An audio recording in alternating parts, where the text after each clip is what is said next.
Kapag titira ka ng bola, siguraduhin mong nakabalance ang paa mo, tuwid ang siko at nasa ilalim ng bola ang kamay mo. Target mo yung rim, relax lang ang katawan, tapos follow through. Parang inaabot mo yung loob ng ring. Ang ituturo po natin ngayon is basic form shooting. Trainer lang po, no, as a coach.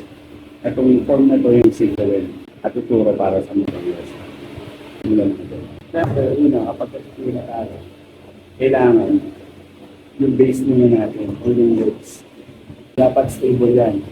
Dapat yung shape yung legs natin, hindi nanginginig. Dapat relax lang yung legs natin. Pagkakaalam ko, yun ang coach, trainer, dapat naka-forward yung best foot natin. So since right-handed ako, ang right din yung legs na ginagamit ko pag tumatalon ako, so-forward ko siya ng konti. Enough lang na naka-forward siya, huwag naman ganito. Kasi kapag sobrang forward, may ideal direction ng liwa natin. Make sure na stable yung position natin, komportable tayo, yun yung base natin.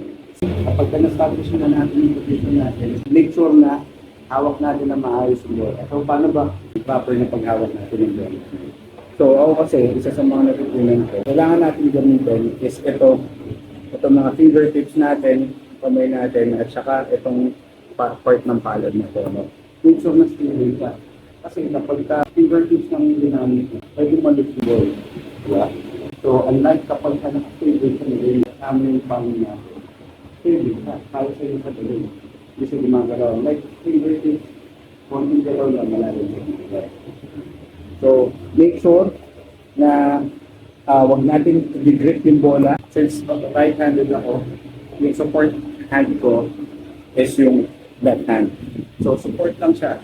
Hindi siya yung makokontrol ng bola. Kapag free throw, ito yung 2 fingers ko is nilalagay ko siya sa gitna. Ito yung marker ko. Itong nilalagay ng pin, doon sa nilalagay ng hangin.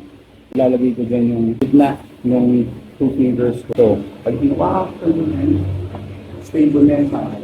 Basta huwag nyo nang dadalhin yung bola. Okay? Kasi pag dinawag yung bola, pwedeng mas short yung tira nyo or hindi nyo makontrol na maayos yung tira nyo. So kapag okay na kayo, nakabaka din na maayos, lagay ito sa legs na. Kaya nag-bend ka, make sure na ipapakit mo yung bola. I-roll mo siya. Okay? Standing position, okay na rin yung kamay ko. Sinambay ko muna dyan yung bola, hindi ako nakukupo. Straight body lang, relax lang yung shoulder.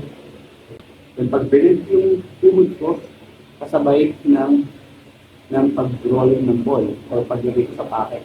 Ganyan. Ganyan na. So, shooting position na ako. Lalagay ko na lang yung support hand ko. So, pag support ng hand ko, angat, pinipalo. Standing position, ganyan yung bola, lagay ko lang sa legs yung ball. Then roll, follow. Kapag titira ka ng bola, siguraduhin mong nakabalance ang paa mo, tuwid ang siko at nasa ilalim ng bola ang kamay mo. Target mo yung rim, relax lang ang katawan, tapos follow through. Parang inaabot mo yung loob ng ring.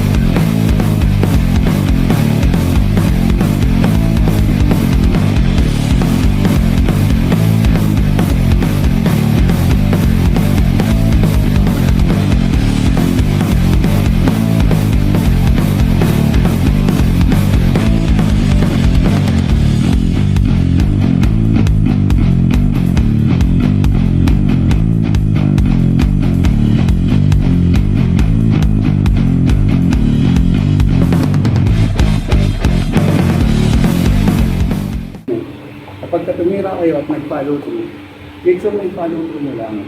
Okay, huwag nyo po kontrolin, huwag nyo i-stop yung tira nyo. Pagka na-release nyo yung ball, follow through lang. Okay? Follow through lang. Let it go. Okay, kasi pagka kinontrol niya, mag-iiba yung direction ng bola. Follow for more basketball exercises. G-Time!